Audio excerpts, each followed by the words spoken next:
the cloud. Hello, wherever you are and whenever you're hearing us. I want to say hi to Denise. Hi, Priscilla. Hi. And hi, Hola. hola, and hi, oh, buongiorno, and hello to everybody who's coming to join us. We still, at this point, are having more people watch us after the fact, but I have just gotten, rather than to join us during the program, which Denise and I, for years ago, were used to people coming on and being with us. So I have just met a number of people internationally at a conference called the World Forum for Early Childhood Leaders, and they want to come and join us, at least to be part of one program. And one of them is in Australia, so she can't come during our regular time, but we'll see if we can arrange to do this at a different time so that we can have some of these people, because trauma is everywhere. Trauma has always been everywhere. And now, because, as Denise would say, the patriarchy is in charge of many countries, not all, but many countries, are so pedophiliac, so involved with the awful eons old history of men harming women sexually, especially when women are vulnerable. There's so Power much over. power over uh, and denial of, and Priscilla knows this really well, denial of the group or the person who's seen as other, denial that that group is human. So when people in America have looked at Puerto Rico, they think, "What? America? What?" And the president goes there All and they need is paper towels. that's what I was going to say. He's throwing paper towels at him, and he thinks he can do that, just like he thinks he can say he can remove a culture of ancient Persian culture. When he said the day he said he was going to bomb it, he was going to annihilate it, Obliterated. obliterate, annihilate by 10 o'clock or whatever it was that night. I was so anxious. Because I believed, my body believed that he could do this. So here we are in the midst of a patriarchy. We're in the midst of trauma all over the world. I was going to present with a woman from Kuwait. She could not even get out of Kuwait to come present. And she said, I've just got to stay here to protect my children. So this trauma is everywhere. When I told people the title of our program, they said, oh my God, because the title, and everybody, hello, welcome. Hi. Hi, I'm Holly Elisa Bruno, and I wrote a book years ago called Happiness is Running Through the Streets to Find You, Translating Trauma's Harsh Legacy into Healing. And ever since then, we've had a program here every week to invite people to come, and now we're calling it Trauma Survivors Walking Each Other Home. And why is that crucial? For the reasons we've just been talking about. Also, because trauma is distinguished by what it does to the brain. Trauma isn't just stress. Trauma affects each one of us, and every one of us here, whether it's beautiful Priscilla, who just went through, oh my God, she's getting her hair done. She just No, went through trying to dentist. fix. I just She went went through the through, trauma this morning. she went through I was trauma, so she's triggered. oh, she was, and that's what we're going to talk about. So let me just do just to wrap my introduction and say, everyone who's listening, you know trauma you personally, or you know someone who has trauma, or you are with children who have been traumatized. And this program is called Trauma Survivors Walking Each Other Home. We don't script this at all. We don't plan it in advance. We just come here and tell the truth from our hearts and our souls and our brains. And that's the problem, you see, with trauma. When our brains get traumatized, they freeze into a state of not being able to do anything but react.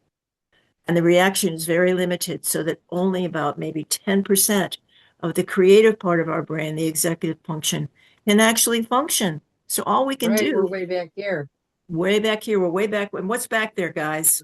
The The amygdala. No, I'm sorry, the amygdala right, is in the middle, but the The deal is, amygdala's in the middle. We have the the spine. cerebellum. At the right. spine, right. It's the primal brain, the reptilian primal brain, I think I've heard it No, called. you got it, girl. That what happens when, and Priscilla, you want to step in and explain what happens with the brain when we are traumatized and when we are re-triggered? We go into fight or flight. We lose control. Our body, not just that we lose control, but our body starts having showing up these red flags and feelings, because he's being a retriever. Our body keeps scores, and it starts showing up. So we could lose, we could get tense. We can lose balance. We can get sweaty, nervous. I tend to talk and ask a lot of questions, especially when I'm going to go see the doctor. Mm-hmm. Um, Which is healthy in many ways, sweetie. I mean, that's one of the things I've learned as a trauma survivor, and I invite our guests. When I have something medical to go through, which is terrifying to me because that means my body is vulnerable. And as a child, when my body was vulnerable, that meant I could be abused, used, raped. And so anything like that just gets my brain back into what Denise is talking about. So, so, uh, and what you're talking about. So the point here is, how do we, as trauma survivors, help ourselves through that? And when you just said, I ask questions, I do a lot of talking, that has helped me immensely. That's one of did that help you today when you had your, to get all those, to just get it out in the open? yeah, so I've been lately really telling myself you continue to rewire your story. And this is part of rewiring and asking. I let my dentist know I'm super anxious, and he already knows. He already knows. But then I'm like, okay, just get it. So I actually going to write a blog about it or even suggest it, because what I notice when I go to the dentist, if it's okay for me to share, or Yeah, you yeah, guys want to go. share later. Okay, Yeah. so I get very anxious and like Holly, one of the things she said is trauma survivors tend to have a lot of issues with the teeth, and it's because even those who have not gone through trauma does not like to go to the dentist. And here we are in a vulnerable place in front of somebody who knows more than what we know about our mouth. And he's going to put all these tools in our mouth, and we can't move, we can't do nothing. So, this for trauma survivors is putting us back in a place of Yes. vulnerability where we don't have no control. And for us, Mhm. that is triggering. Um, one of the things, a couple of things that I do when I go to the dentist is one, my dentist already know me, but if it was new, is I need the x-ray. It Oh, gives me right. weight. The x-ray Yes. cover gives me weight. So I put my hands under it. So the weight makes me feel comfort. I Good. also put my AirPods and I start Mhm. listening to something that reminds me that I'm becoming, that I am becoming empowered, that I am resilient, that I'm overcoming, and that I am, because I'm becoming, also that comes with some uncomfort sometimes. Mhm. Yes. Or there's times that I just listen to mindfulness things. I feel like today I even took a nap while he was working in my mouth. Oh, I love that. To Um, give us an example, just because I think listeners will want to know too. What's an example of some of the things that you listen to? Like what music particularly reminds you that you are becoming, that you're not ending? Or what are some of yeah. the, yeah, what do you do? So I, I listen to soul music, gospel music without the words. Huh. Um, just the tone.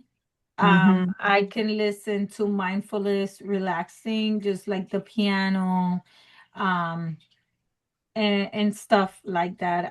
But I also Mm-hmm. listen to podcasts. Um, and some of the podcast is about working. Like this morning I was hearing emotional intelligence and how to utilize your emotional intelligence and practice, and the difference between emotional intelligence and how, as trauma survivor, it becomes a good skill for us to have. So all these things are helping you. And meanwhile, I want to say, and I want to ask Denise too, my response, and Denise, what was your response as Priscilla was accurately describing why someone working on our mouth can be so threatening. My response, one of my first responses was, oh my God, this reminds me of, and I haven't uncovered this yet, um, all of it. But when I cannot respond,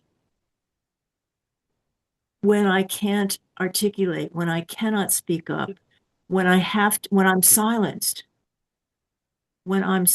and trauma is happening to me, that's 3 times the intensity. And here's what happens with me when anyone's having dental work done, we can't talk. I mean, well, I have a thing that I do with my dentist to let him know I got to talk, and he stops immediately. They both, him and his assistant, stop immediately. But I have to take that step, just like you took the step of putting the sounds into your ears.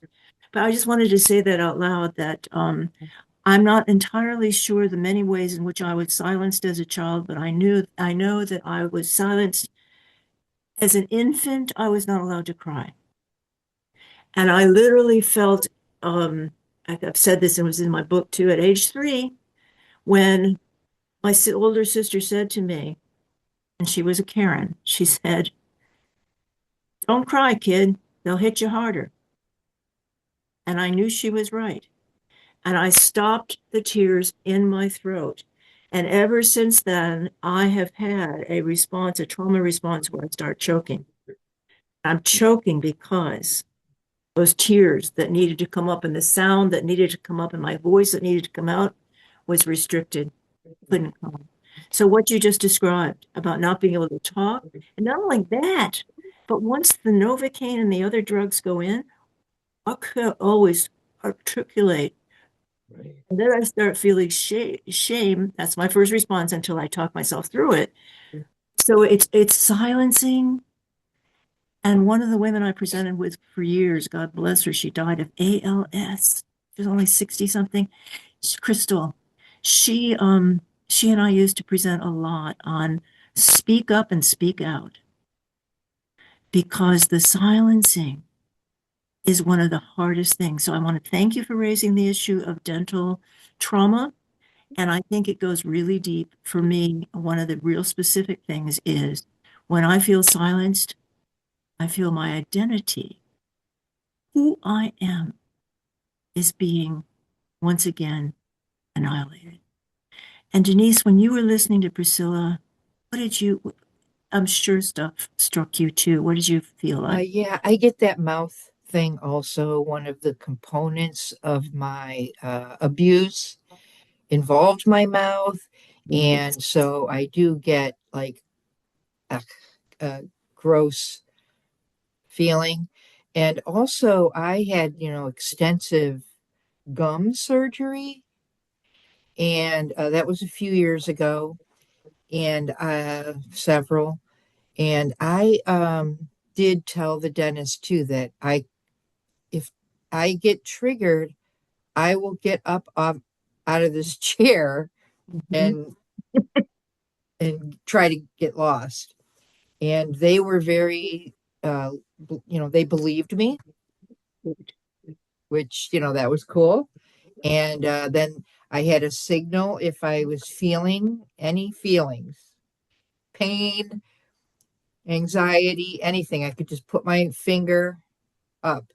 And so that, which I think they probably do that with all of their clients, you can to tell about pain, but they were very sensitive to it. And, I did have to use the bathroom one time during it and put my finger up, and it helped me get there. And so, all in all, it was a positive experience, but that mouth thing, and something that I think is also very positive about the experience was I told them beforehand. I was really proud of myself that pre I felt brave enough to tell them, that I could respond that way, that I could be triggered due to sexual abuse. And, I think people need to hear, I think it's good for people to hear that too, so that they can be sensitive to others. Thank you so much for that, Denise. And I will just add, because before we get back to Priscilla, because I want to hear the whole story here, I will add that the sexual abuse that I experienced, and by the way, folks, if we talk about things frankly, and if things trigger you, just like we said to the dentist, you can take care of yourself too. And Denise, tell us what are the things you do to take care of yourself at Have times a like drink of this. water. Always have water available to myself, and it's very helpful to have a sip. And Priscilla, what's one thing you recommend that people can do if they feel triggered as we're talking about these very You could factual grab, things? yeah, you could grab something that you could touch in your hands. I tend to have this that I love. Rice. I've learned that when you put rice from one hand to the other, the Mm. sensation, it feels really nice. So anything in your home that you can touch, explore as we speak can help regulate.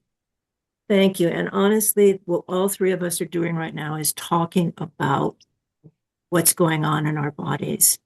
It's as Priscilla said, it's the F's, the five F's. It's like when I'm threatened and I feel like I'm under the threat of annihilation, when trauma is attacking my brain, I can do fight. Like Priscilla said, I can want to fight my way out. Like Denise will get up and walk out of there. I'm warning you of that. When I have surgery, I say to people, if I'm not calmed down, I'm going to want to run out of this room. I don't, this is what I have to escape. So fight. The second one is flight, and that's the escape. The third one of the five, these have come out since a lot of trauma research, the five F's of fight, flight, which Freud said. Now comes number three, fawn. And fawn means people please. And people pleasing sounds kind of funky and sweet, but it's not. It is a desperate response to power over. Right. If you're in a dentist chair, it could look like do whatever you want. Fine. Or And fine means effed up, insecure, neurotic, and not emotional. fine. Right. Mhm. Yes. So fawn, I have done it. Anybody else here done it? Fawn I is just people did it right pleasing. now as an example because I do that a Yeah. lot. Hmm. Yeah. When I felt like bosses were like threatening either sexually, which would happen, or emotionally, I would just, in a heartbeat, use all of my skills to make them feel so good about themselves. My father was a narcissist. I knew how to immediately help a narcissist feel really good about themselves. So fawn, people please, I knew how to do that. And I have done that a lot in my adult life. I am going to own that. That's the third F of survival. So fight, flight, fawn, freeze. Freeze. We can all picture what it's like when something is caught in total vulnerability. So when a deer gets the headlights in its eyes, what does it do? Denise is doing it. Cannot move. It's called tonic sensibility or something like that, where our bodies just take over as if we're dead. There are videos of fainting goats. And what happens with goats, same thing, is when they hear a gun, they're fine, they're playing. Goats do this wonderful thing called gambling, where they jump up and down and jump up and down. However, when they hear a gunshot, and this is heartbreaking for me to see this, they all fall over and act as if they're dead, and the blood literally drains out of their body. And what's that about? That is simply about the fact that a predator, power over, a predator, Denise doing the eye thing, power over is so threatening unto death. We could be killed by this, that we act as if we're dead, and predators have this instinct that says, just walk on by something that's dead because it could make me sick. So the fourth one, so there's fawning, people pleasing, there's freezing, like looking dead, playing dead. That's what we do when we faint. That's Or shock mode. Shock mode can also shock. look like freeze because they like, Right. And and what they'll is be, that? What does that say to a predator, do you think, Priscilla? The shock mode or the freezing? they block so that they can utilize them because they Right. block. Right. Right. Right. That could be either But a, it can also sometimes scare the predator because they don't know how they're going to respond once that blockness goes, if they're going to fight or freeze or flight Hmm. right. And also that one of the or things fall. that, or both, and one of the things that a rapist fears and does immediately is silences the person he's raping because he cannot, I'm saying he, there occasional she is too, but that the rapist cannot bear the sound of expression, the person expressing herself. So the first thing that happens, all the movies get this, is the silencing. And that's what we're talking about here. Anyway, the fifth F, this is also really upsetting, is floating. And floating means dissociation. So I did this, Denise and I've talked about this extensively, and Priscilla, we'd love to hear your experience too about how you let yourself get free of your body because your body was so threatened that you just took off. And Denise saw herself from the ceiling as if an Up in the angel was corner. up there watching her. I had this escape route going out the glass window. I didn't, I just floated through the window, float, float, float through the window, floated up to the stars, up to the moon. I would swing on the moon on my way to this imagined heaven where the angels would be playing harps and be singing to me. And that comforted me. And what was I doing? I went elaborate way of leaving my body behind. So back to what Priscilla was saying, wherever she wants to pick up, because when we're traumatized physically, that means we're threatened with annihilation, either annihilation of our identities, which is horrible, or annihilation of our whole body, which is final. And I just wanted to, one thing that I got triggered to say when Denise was talking about how the abuse affected her body, I not only was, my throat was affected to be silenced because of my sister telling me that and because I was beaten if I cried as a baby, but also because the sexual abuse that I endured from my father in time for water, whatever you need here, was was oral. And I had this horrible, like, I gotta throw up, but I can't. I've gotta just wanted to, and I get, I get that too. and that happens during the dentist because all that stuff they're doing, fortunately, they now have these suction things that we're doing with you, Priscilla, suction stuff out, and then they spray stuff out. They get it right, and they know they have to get that right because otherwise, with me, it's like I can't. My one of my trauma responses is I feel like I'm going to choke and I can't swallow. And that's all from the sexual abuse. So those are the five F's.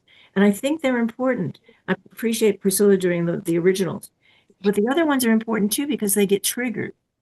And they all tell my brain, you can't survive unless you get out of here. Get out of here one way or the other, by people pleasing, by running, by fawning, by freezing, whatever you got to do, but you can't take this. No human being, especially a child, can endure this kind of threat. And in Priscilla, you keep using the word vulnerable. The vulnerability, when we're in that state, we are not safe. We are not safe. So, friends, if you're joining us, Priscilla is doing us the favor of talking of dental trauma. And she today, no longer 3, no longer 7, no longer even 20, is talking about what it's like to go through having to be on your back, mouth open, can't talk. Sometimes it feels like I can't breathe. In fact, what I tell them and they know to do is, you know how the headrest goes back until you're almost totally back? That's for their convenience. But that makes it even unsafer for me because it feels like a sexual thing that happened to me. So I say to them always, you got to lift my head. You got to lift my head. So There's Priscilla, also sometimes a sink that comes down in front of you that kind of locks you in, oh like my a God, little spit bowl or something, I think it is. It kind of, I know what you're talking about. Oh, so it comes, they swing it around in front of you. right. That's kind of bad too. Well, Because yeah, if why you would feel trapped. exactly? It's like something's holding you down. Jesus. Okay, Priscilla, Wow. back to you, honey. No, thank you. Thank you so much, you guys, for sharing your experience and why the dentist is so, it brings all these feelings. My experience has been different. So it's but definitely when you guys are speaking, I'm like, oh my God, I will probably be terrified to go to the dentist. And I am terrified to the dentist. I think it's because and it's good for us to also acknowledge that trauma survivors, we start healing when we identify our voice and we start speaking up and we start identifying. This is when the real healing starts happening because now we create a safe space, right? And when we are in the dentist or when we're going to go into surgery, it does is no longer safe. But for me, and I wanted, maybe this may be helpful, is reminds me part of healing is also taking care of your body. The dentist is super important. um Making sure you don't have, like our mouth, studies shows that our mouth has more bacteria than a toilet at times if we don't take care of it. So that's also, so going to the dentist is part of me breaking generational and showing a different legacy. I remember my mom taking us to the dentist, but because her life was so busy and juggling so much, she'll tell us, go brush your teeth, but never really double check. Follow up. Right. Right. And nobody, and conversations about taking care of your teeth was important, but they were not really introduced or followed through, Right. I have injected that to a same point, thing. It was like a right? form of neglect, really, you know? And because Hmm. they don't know, They don't know. They because didn't when know. They were you, young. They were, yeah, say my mom did the best she could do with what she had, well, but they did not teach us to brush our teeth. Denise, today, today's generation still don't talk about the taking care of your teeth as they should. They Right. talk about a lot of things, but that is a whole, like, they don't speak about everything that you have, how much you not taking care of your teeth can impact your immune system. It can actually Mhm. kill you if you don't, it could create, it could Hey, trigger heart attack. I taught toothbrushing in my classroom. I Good. brushed my teeth with the classroom every Monday, Tuesday, Wednesday, and Thursday. At one time, twice a day, because I had two sessions. And that was a part of my daily routine because I felt the neglect, that was neglect to not have that. And then my gums, deteriorated. I have no gums. One kid said to me Ah. one time, she said, Teacher Denise, I didn't know your teeth were so long. I said, the better to eat you with, my dear. Oh, yes, I think that, and I think they talk about cavities and stuff, but they don't talk about a lot of the underlining that also can follow through. So for Right. me, another thing is that, and I always say this, right? It was doctors, it was nurses, it was teacher, it was the community who saw Priscilla. It was them. So I trust the doctor. I trust the Right. dentist. They went to dentist school to be, and also who I am as a therapist. People trust me because they believe that in me they can confine for me to help them heal and identify. So those are the things that I think of in the moment that I'm going into these spaces and just trusting the process. So let's get back to what you went through today. And I'm going to add one last piece of research, which is so applicable to what we're talking about here. There are two places on the body that magnify a response, a physical response, and it's like 20 times more intense if we feel it in these two places in the body. One is the fingertips. If our fingertips feel something, that becomes huge because that is a statement to the brain, am I safe or am I not? The second part of our body that magnifies any feeling coming in is the mouth. And it's because, so if you've ever seen the New Yorker magazine, which once a year they do this thing, a New Yorker's View of the World, and it shows just the person drawing the art is always just so focused on being right there in New York City that nothing else compares. Like California is like this tiny little place. Europe is this tiny little place. Florida, Puerto Rico, these tiny little places because New York is where it's at to a New Yorker. And in the mouth, when something happens in the mouth, it's like only the mouth gets attention. And why is that? It's probably because in some primitive way, our mouth is so essential. We breathe largely through the mouth. We eat. We couldn't survive without eating through the mouth. If we get sick, like, oh, there's a horrible disease people used to talk about called lockjaw. Did you ever hear about lockjaw? I I heard tried to about it. picture that as a child. I thought, oh my God, I was terrified of it. Came from tetanus is what if you didn't get your tetanus shot, You're you going could to get get lockjaw. lockjaw, right? Right. And a picture the lockjaw. And one of the most horrible things that I could picture was, oh, because it's what Priscilla's saying, I couldn't talk, couldn't express myself, but also couldn't breathe, couldn't eat. And it was part of the freeze response. So what I'm trying to say here to everybody is, as we listen now to Priscilla continue what she not just endured, but she managed to manage her experience this morning to make it Yep. more adult and more less the victim of it. What we're talking about here is an extremely vulnerable part of the human body with very good reason. And almost every trauma survivor, if you're listening, we invite you to contact us or talk with somebody there or call a trauma therapist, whatever you need to do. And Denise, you can remind us how to get that instant number to text or to call. But Yes, yeah, go ahead, sweetie. you can Google trauma survivor support, and up will come phone numbers or text lines that you can, or groups that you can join and get support immediately.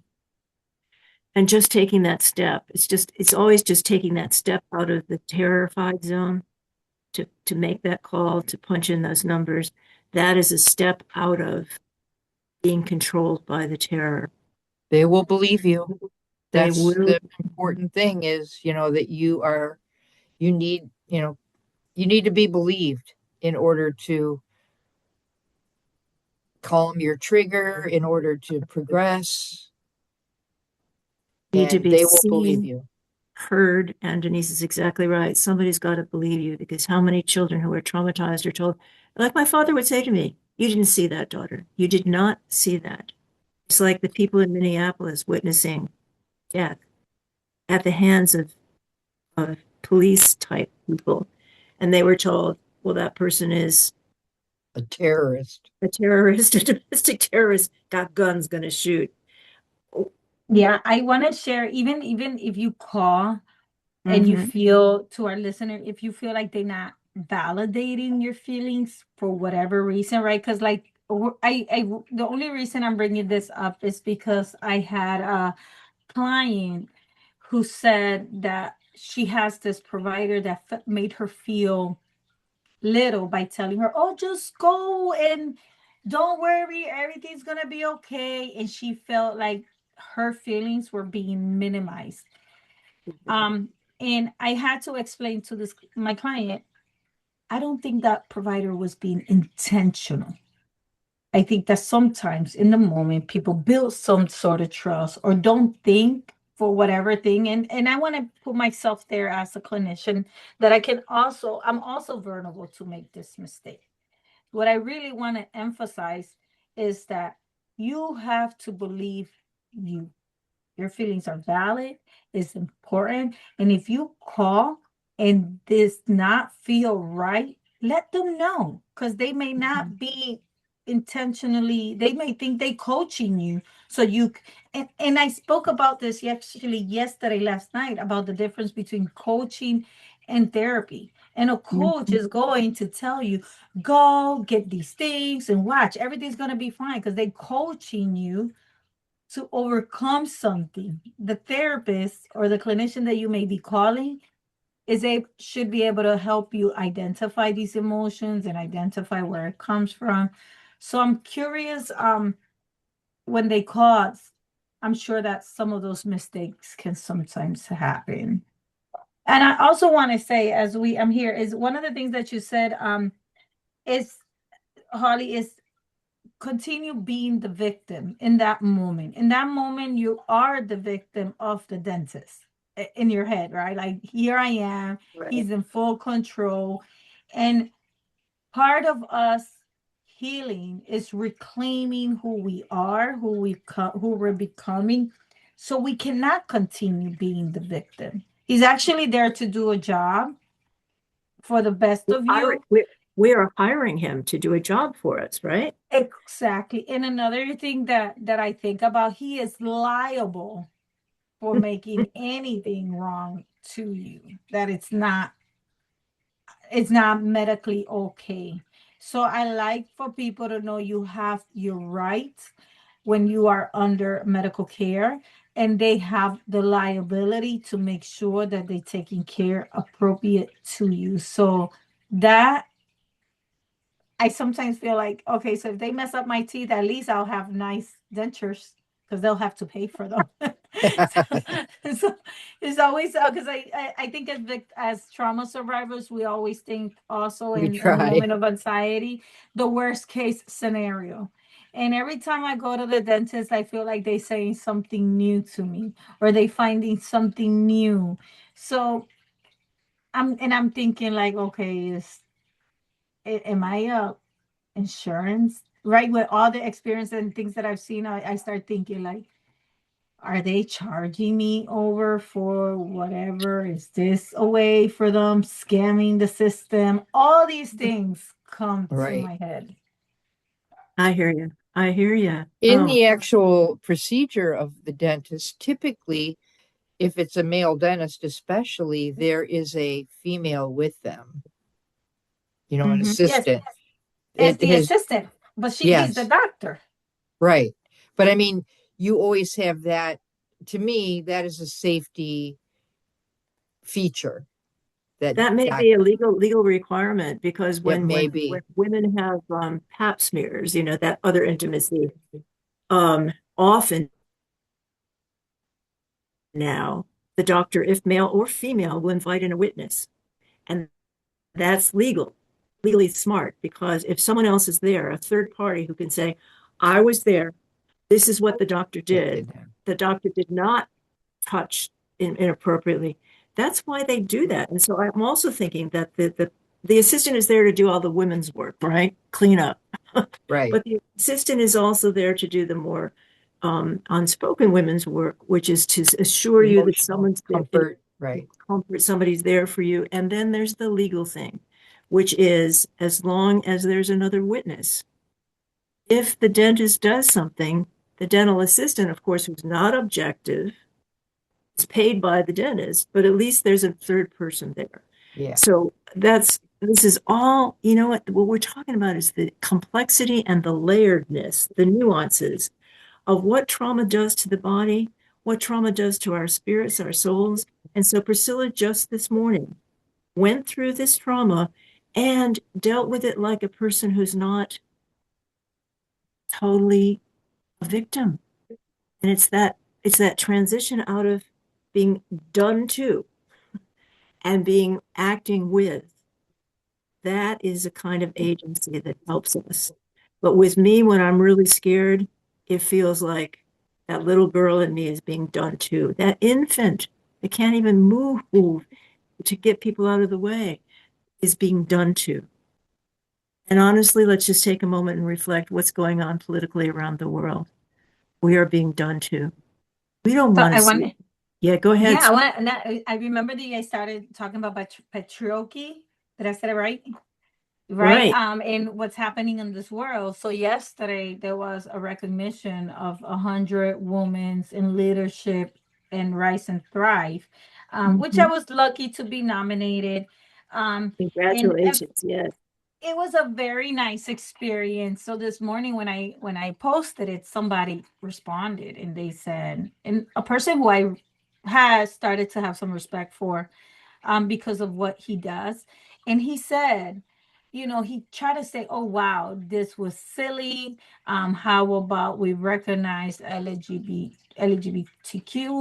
I think I said it right. And also, we recognize, what is it? Other people.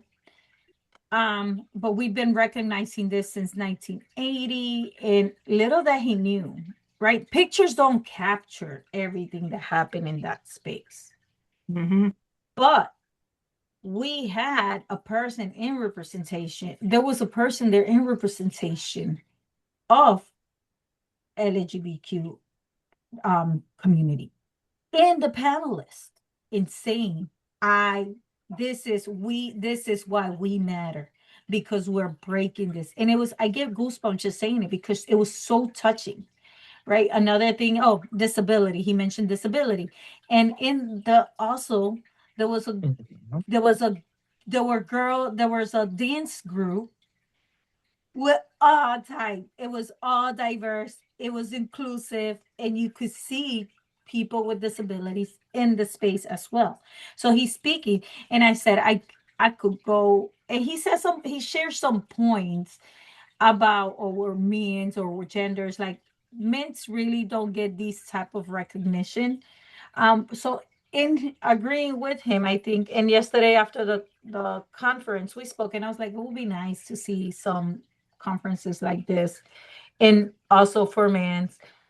But then I think it will be also, and I share also how it will be nice to make a pride conference kind of, and show how just on that theme, that topic, and people with disability, and also the educators, and because I think they do conferences for educators, but I haven't seen educators recognized as a spotlight of their grade or meeting extra work, and they work a lot, or the caregiver taking care of this person. And that, I actually went into tears as I was reflecting when I was going to speak to him, because I'm that person. For me, being there was just a simple certificate for a lot of people, but for me meant a lot, especially that in the last couple of months I've experienced. Just speaking about it makes me tear. Depression I've experienced, having to adjust my home. So the fact that I was called for 3 conferences, I'm being nominated, I'm being called for professional development training, and I'm present, you better recognize. I better get that. And I'm like, I'm recognizing that. I'm bold. I am absent in my emotions in a way, but I'm present to what makes sense to me. This I'm still being transformational. But I did share to him something that does not get recognized, that I had to be like, even though in 1980s, based on what he says, women are being more empowered and all this, we're still not getting the recognition we need, right? Women's are, We we're still don't have still, equal pay. we still don't have equal pay. Listen to this, We don't something have a that I president shared. as a woman. Hmm. And one of the things that they are not speaking a lot, because they have it under, is women, when we go get higher and they ask you how many children do you have, they don't care how many. They're not asking you because they want to know. They're asking you because they're going to know, based on the amount of children you have, how many days you're going to be absent from work, and how many, the what if, and how is that going to impact their productivity. And I'm not So even we, sure they can legally ask that question anymore for that very reason. They used it to discriminate against women. I could say to a man, how many children do you, how many men would be asked, how many children do you have? He might have to Never. stop and think, well, I think, well, yeah. But anyway, I'm sorry, that's not fair to men. There, men, of course, would know. But no men they don't get asked that question They don't. because the assumption is just radically different. If yes, somebody's going to be with at home, with the children, it's going to be the wife. So I Exactly. hear you. I hear you. This is really important what you're saying. And you know what? When Kamala Harris did not get elected, that was such a reminder that this country, allegedly a democracy of great purport, yeah, we couldn't handle it. It wasn't just that she was a woman of color, it was also that she was a woman. Hillary Clinton was one of the, whether you liked her or not, she was one of the most, how can I Qualified. qualified women ever, Secretary of State, senator. I mean, and attorney, and she had done, she devoted her life. She was brilliant, right? And Yeah. what happened? She was much more qualified than whoever she ran against, and we know who she ran against. And so, just any male, there used to be signs around that said, any adult, any functioning adult, that's who I'd vote for. Well, Hillary and Kamala, can you imagine how the country would have been different if we'd had Oh, leadership? yeah. But we've Either got one of them.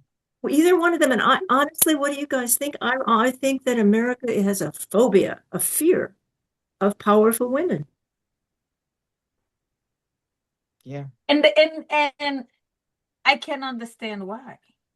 I Why? think Donald Trump cheated myself with So Elon I Musk. think so when it comes to politics, and actually I had this conversation. Politics and religion are cross are they cross Right, post or whatever, right. because for me it's the same. It's you know and one of the things that I share with my children and even people is, what does your heart tells you? What does your gut tells you? And because school is in alignment to the politics we live in, right? And then that's how we get brainwashed. This is how we get understanding. But what does your heart? And I had this conversation um with people when they get happy about war, Mhm. or they say, or happy about immigration. It's, for me, I don't see enemy. I see human like me. And so I have lost faith in systems. I but I do have a lot of hope in us, in what we're doing. Right. From the smaller community growing out. But the power over is not working for us as a culture any longer.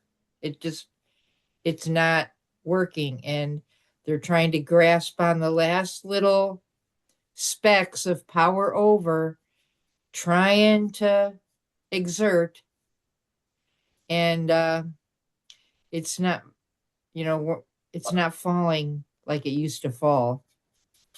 So here's what, to build on what both of you are saying, what education, what any system, institution does is to tell us the opposite of what Priscilla is asking. The worst of education says, don't believe yourself. The worst of the political situation says, you didn't see a man get killed. You didn't see a woman get shot in the face. You didn't see these things. They're telling us to disbelieve our hearts, our souls, and our intuition. And a I huge part of my trauma recovery has been to say, what I experienced was true. It has taken me decades to believe that my father, who was mayor of my little community, my father, who was a handsome, smart man, was a pedophile. When I first said, my father's a pedophile, I was at a trauma survivors group and I sweated. My body was like terrified to just say that word because I was so taught to shut down my intuition and not stop believing in myself. My identity, that's it, isn't it? When our identities get defined by the outside in, by the school system, by the family system, by the medical system, we don't exist. And that is the threat of the Trump administration. We don't exist. And if you speak up, you're going to be out. You are going to be out. So Uh-huh. that is so upsetting that it's like brainwashing. That's another way to put it. But I think why Head Start was on the list of things to be annihilated is because Head Start's whole message to each child is you exist, you matter. We hear you, we see you, we believe you, and you are going to develop into somebody that's going to make a difference. That difference could be you could be the garbage collector. Without garbage collectors, what have we got? Or maybe you could be Thing. president. You know, it's like Raphael Warnock in Georgia, his mother picked cotton. And what he said, and he went to Head Start. And what he said was this morning on the day of voting, he said that the hands, my mother's hands that picked cotton, today picked a U.S. senator. And she picked her own son. And I'm going to be the voice of the people. That's it. Back to the voice. We have a voice. So the whole message of the annihilators is you don't exist. You don't have a voice. We don't see you. And your reality doesn't matter. And that kind Right. of thought control is the worst ever. And that is something I've been dealing with my whole life because my father saying to me, you didn't see that. Or my father just totally, if I would say something truthful, beating me until I blacked out. That is the annihilation of the spirit and the soul.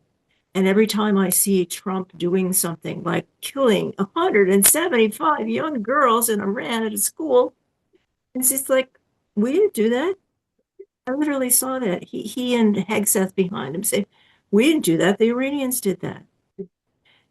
It's that kind of power to declare what's real. And You it's, you it, sharing mm, I want to share this real quick because you mentioned about Head Start and how they're like in they had attack early childhood in a different like in a great way where they have eliminated a lot of fundings for early childhood. And one of the things that I actually spoke about also yesterday when they asked me somebody asked me, do you work with other population? And I said I could, but I choose not to. And this is why I decided to go solo. Because one of the things is working in an agency as an early childhood clinician, you are expected to have 18 clients. Now, when you're thinking about, or more, right? And when you're thinking about the quality of the work of those 18 clients and you're working with children under 6, it's not quality work. It's a check mark work.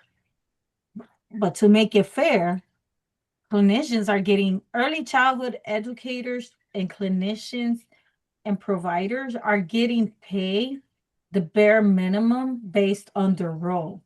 But the work that they're doing requires excellent creativity, emotion, physically. In comparing to a talk therapist, all she needs to do is talk and listen.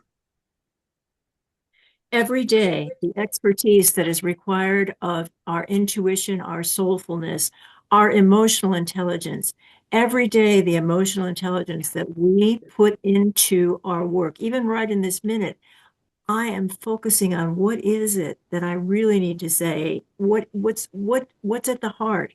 And always in these programs, I'm asking, so what's at the heart? What is the takeaway that someone listening might need to know? What's the greatest truth I can tell? That's emotional intelligence. And I can assure you that the people who are going to always be paid less are in this country and around the world are the people that use emotional intelligence. Emotional intelligence, the ability to read people as well as we read books, not valued because it's put down as women's intuition. But that is the thing that we remember in our lives. Who was there? Who was in relationship? Who saw us? But that I want to say that's another thing. Priscilla, you said something else that I needed to respond to because you said there are no large venues, like there's no Emmy Award for educators. Well, you know what? I was part of a movement where we did that. BAM Radio Network had an annual gala in, of all places, Washington, D.C. Kennedy. Nice. And we identified the different parts of the education programs that needed to be recognized. And we included the janitor. Because you know what? The janitor of each program is making a huge difference. And Absolutely. absolutely. So we had people coming in that were the best principal at a certain level, and the person who was the best early childhood director. And it was so powerful to see all of these educators. It was a black tie event. I was a presenter, and I'd get all dressed up in my long gown. I mean, and it was like I'd be worried about having a wardrobe malfunction. I mean, that's how it was so intense. We did this for maybe 3 years, and it started building a real reputation. And it had a ripple effect on how educators were seen. And it was so beautiful to see a person who was the teacher's aide of the year And to come and speak about her experience. and be seen in front of everybody as being of value. We were not funded to do that. We did it. We were part of a group of people that had radio programs, and we did it on our own dime. And there was a man named Errol St. Clair Smith who was our mentor, and he was the founder of BAM Radio Network because he had gotten an Emmy Award. He was also black. He got an Emmy Award, and he knew what it took to have a podcast, to have a program that mattered. And what was it? It's something I've been hopefully modeling ever since then. We have to tell the truth. We have to connect with the people that are listening. We can't bullshit them. We have to tell our truth. Every time each one of us is authentic, speaking from the heart, the listeners are right there with us. And every time we start quoting from, oh, nah, nah, nah, nah, nah, nah, they could hear that any place. They could go online and get that stuff. But I want to wrap this thing about honoring educators. It was so powerful. It got to be, even in just the 3 years that it was going on, it got to be a very big deal. And then we didn't have the money. And what is that about? What is that about? Isn't that always what happens? Power, Mhm. money. I had a trauma counselor say to me, you know, Trump is all about money. That's how he measures everything. And that's true, land and money. And there's nothing about valuing the human being. So here we You know, were. Yeah, go ahead, I've been sweetie. in and I've been in different conferences that I have participated in. I wanna say that they do recognize, but I don't see you. I think about, and maybe this is something we can all do, then make a difference, or ask somebody to, let's coordinate it, let's make it happen, because it will be nice to have child care individuals who appreciates taking care of this conference, not a person with a PhD or a master's degree in mental health and the director of the all these big agency. No, I want that child who is in college, who is in high school, saying, thanks to an early childhood educator, this is what I learned. And thank you. And bringing that, Yes. having them make their part. I think it will be such a fulfilling thing. My kids were raised by a child care that I appreciate so much, because I was a single young mom, and they Mm-hmm. really, and what they're not noticing is this is one of the most career that are experiencing burnout symptoms. And we talk a lot about burnout. We talk about retreating one day, bring them all these nice speakers, but are we really speaking how to make? Are we really validating them? And I feel like when you tell them, I appreciate you. When I tell these educators, I have 3 adult kids, they in college, and I appreciate that child care educator, that I will go there and she have food for me a lot of times. I'm not saying for them to cook, but she guided me, she mentored me. I didn't have my mom. So maybe this is something we could do to, Yeah, it's but crucial. It's like Hillary got it right. From borrowing from the African expression, it takes a village. And childcare professionals know it does take a village.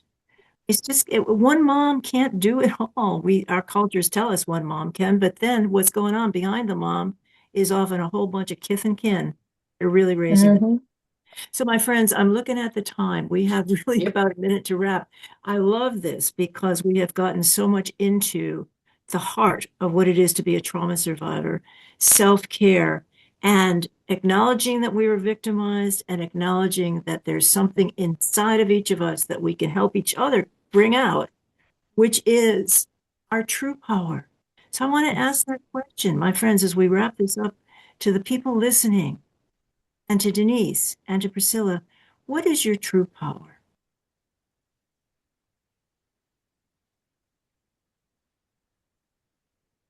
My power, I feel my power when I start my song, Roll Them Over and Roll Them Back, and I have a group of children respond.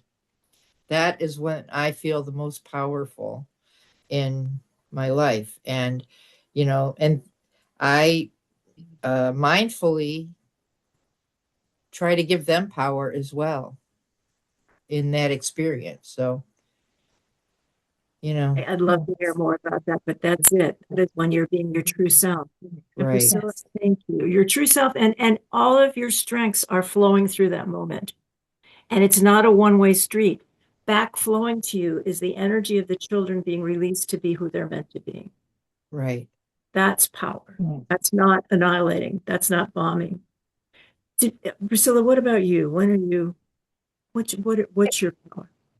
It's knowing that I have it's knowing that I have the courage to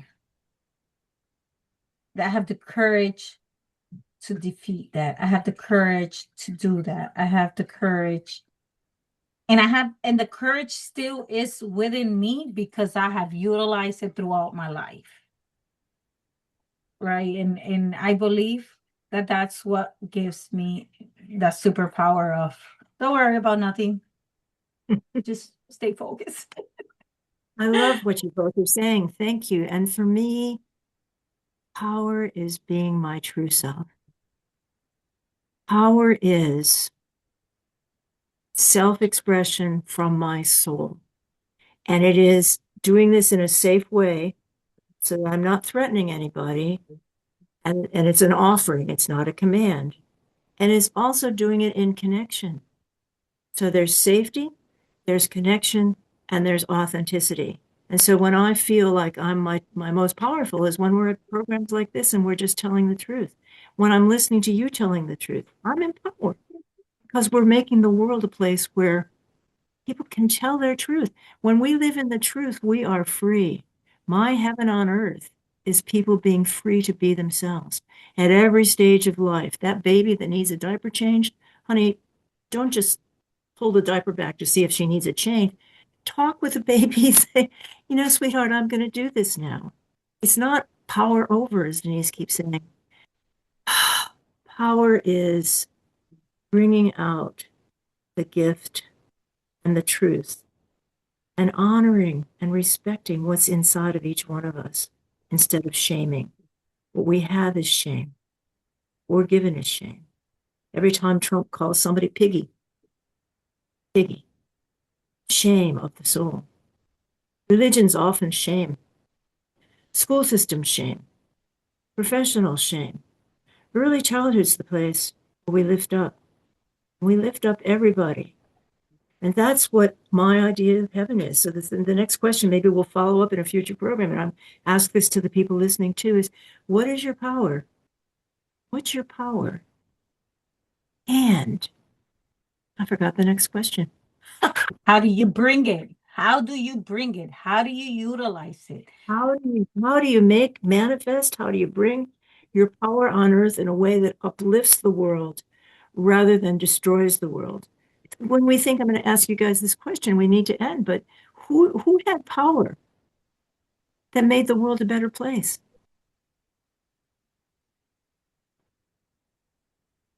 And then I think of I God. do. We do. We do. Even in just the tiniest of ways. For the At least we're humans, making it better for us. It's our safe space. right? And Right. exactly. So that's, and who does Trump, what does he have bromances with? The people that annihilate. Who's his hero? Hitler.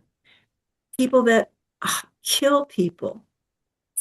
Anyway, this has been a powerful program, and we're only just beginning on Priscilla's experience. But look what happens when we identify what happens when someone tries to rob us of our dignity and our identity. And that's We what take it back.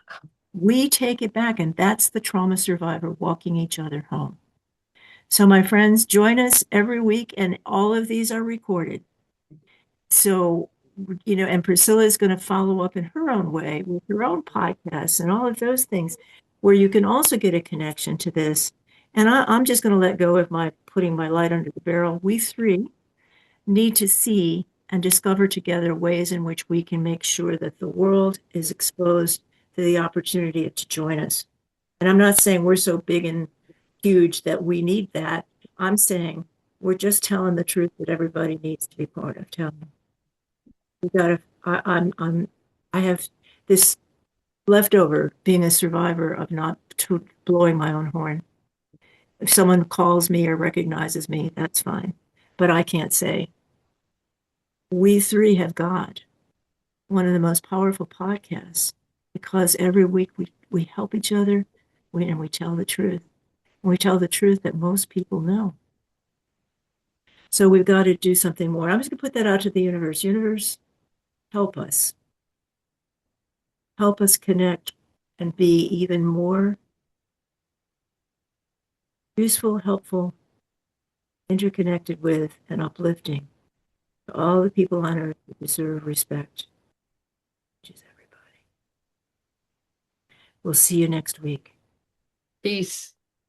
Thank you so much. Love you both. And Priscilla, get some rest, honey bunny. Get some Yes, thank rest. you. Bye See you bye. guys next week. Really well. Okay, bye.